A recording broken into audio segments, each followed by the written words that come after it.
First நாள் அண்ணா அண்ணி கொடியேற்றத்தை மட்டும் பார்த்துட்டு வீட்டுக்கு போயிட்டாங்க. அவங்க எங்கள் கூட சுற்றி பார்க்க வர முடியல. அடுத்த நாள் அக்கா, மாமா, அண்ணன், அண்ணி எல்லாருமே போகிறதா இருந்துச்சு. என்னையும் கூப்பிட்டாங்க, சுற்றி பார்த்துட்டு திங்ஸ் ஏதாவது வாங்கிட்டு வரலாம் வா அப்படின்னு சொல்லிட்டு. நேற்று சிற்பிகா பண்ண அட்டகாசத்தினால நான் வேணான்னு தான் நினச்சேன். ஆனால் எல்லோரும் கிளம்பி போன உடனே சிற்பிகா அழ ஆரம்பிச்சிட்டாங்க, நம்மளும் போகலாம் அப்படின்னு சொல்லி. சரின்னு கிளம்பிட்டேன். அவங்கள முன்னே போக சொல்லிவிட்டு நான் லேட்டாக தான் கிளம்புனேன். என்னை அழைச்சிட்டு போக அண்ணா ஆட்டோவில் வந்தாங்க. வரும்போதே 2-3 பிளாங்கெட்லாம் கொண்டு வந்திருந்தாங்க. எதுக்கு நான் இவ்வளவு அப்படின்னு கேட்டேன். வந்து சொல்கிறேன் அப்படின்னு சொல்லிட்டு சொன்னாங்க. இன்றைக்கி போயிட்டு தான் ராட்டினம்லாம் சுற்றினோம். கார் ராட்டினத்தில் பாப்பா, சிற்பிகா, தாரா, லிவி 3 பேரையும் உட்கார வச்சு சுற்றினோம். ஸ்லோவாக சுற்றுற வரைக்கும் தாரா அமைதியாக தான் இருந்தாங்க. ஃபாஸ்ட்டாக போனோடனே பாப்பாவுக்கு பயம் வந்துடுச்சு. அவங்க மட்டும் அழ ஆரம்பிச்சதுனால பாதிலே இறக்கிட்டோம். ஆனால் சிற்பியா, லிவியும் இறங்கவே மாட்டேன்ட்டாங்க. சொல்லப்போனால் இன்னொரு கொஞ்சம் நேரம் கழித்து மறுபடியும் இந்த ராட்டினம் எங்களுக்கு வேணும்னு சொல்லிட்டு இதையே மறுபடியும் ஒரு தடவை சுற்றினாங்க.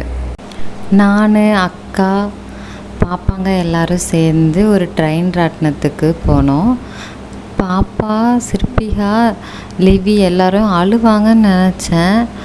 அவங்க தான் ஆனால் நல்லா என்ஜாய் பண்ணாங்க. நல்லா சத்தம் போட்டு கத்திக்கிட்டு சூப்பராக என்ஜாய் பண்ணாங்க. இது ஃபாஸ்ட்டாகவே சுற்றலாமா, ஸ்லோவாக சுற்றுது, நம்ம வேறு ஏதாவது ராட்டினத்துக்கு போயிருக்கலான்னு வேறு பாப்பாங்க சொல்கிறாங்க. நாங்கள் ட்ரெயின் ராட்டினம் சுற்றுற வரைக்கும் சின்னக்கா தான் பாப்பா வச்சுருந்தாங்க. குட்டி பாப்பாவை பஞ்சாக இருக்கிற அந்த இதுக்கு போயிட்டு விளையாட காட்டிகிட்டு இருந்தாங்க. அங்கே இந்த குழந்தைங்களாம் விளையாடுறத பார்த்துட்டு அவங்களும் கொஞ்சம் என்ஜாய் பண்ண ஆரம்பிச்சிட்டாங்க. அமைதியாக தான் இருந்தாங்க. காசி மட்டும் எதுலேயுமே விளையாடாமல் இருந்தான். சரின்னு சொல்லிட்டு இந்த இதுக்கு கூட்டிகிட்டு போகலான்னு சொல்லிட்டு காசியை தூக்கிட்டு போனோம். காசிக்கு இது பிடிக்கல போல். எவ்வளோ வேகத்தில் போனோமோ அந்த வேகத்துக்கு ரிட்டன் வந்துட்டாங்க. குழந்தைங்களாம் விளையாடுறத பார்த்துட்டு இருந்ததுனால சின்ன பாப்பாவை கொஞ்ச நேரம் அங்கேயே விளையாட காட்டிகிட்டு இருந்தோம்.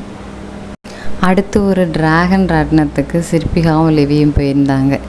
இருக்கிறதுலே 2 பேர் தான் நல்லா என்ஜாய் பண்ணாங்க. சரி அவங்களாவது என்ஜாய் பண்ணட்டோன்னு சொல்லிட்டு போய் விட்டாச்சு. லிவியும் கொஞ்ச நேரத்துக்கு அப்புறமா பயந்துட்டாங்க. அது ஸ்லோவாக சுற்றும்போது குழந்தைங்க நல்லா தான் என்ஜாய் பண்ணுறாங்க. கொஞ்சம் ஸ்பீடாக போகும்போது அவங்களுக்கு எப்படி இருக்குன்னு தெரியல. உடனே அழ ஆரம்பிச்சிட்டாங்களா. சரின்னு சொல்லிட்டு அவங்களையும் இறக்கிட்டார். அடுத்து நான், பாப்பாங்க, அண்ணி எல்லாம் சேர்ந்து இந்த ஊஞ்சல் ஆட்டத்துக்கு போனோம். நாங்கள் டிக்கெட் எடுத்து ஊஞ்சல் ஆட்டினத்தில் போய் உக்காந்த உடனேயே அந்த ப்ராப்ளம், அந்த ராட்டினத்தில் ஏதோ ப்ராப்ளம்னு சொல்லிவிட்டு ரொம்ப நேரமாக அதை சரி பண்ணிக்கிட்டே இருந்தாங்க. நாங்கள் இறங்கி ஏறி அப்புறம் இந்த வெடிக்கிறதெல்லாம் பார்த்துட்டு கொஞ்ச நேரம் அப்படியே நடந்துட்டு மறுபடியும் ஒரு 1/2 அன் ஹவர் இருக்குன்னு நினைக்கிறேன். அதுக்கப்புறம் தான் போனோம். சரி பண்ணிட்டாங்க.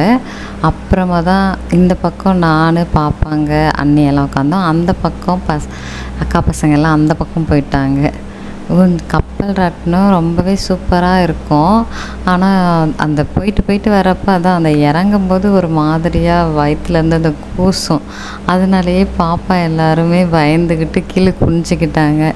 நான் தான் அவங்களெல்லாம் வீடியோ எடுத்தேன். அவ்வளோதான். இந்த 2 ராட்டினம் மட்டும்தான் நாங்கள் சுற்றினோம். நிறைய அந்த பெட்டி ராட்டினம், டிஸ்கோ ராட்டினம்னு இன்னும் நிறையா இருந்துச்சு.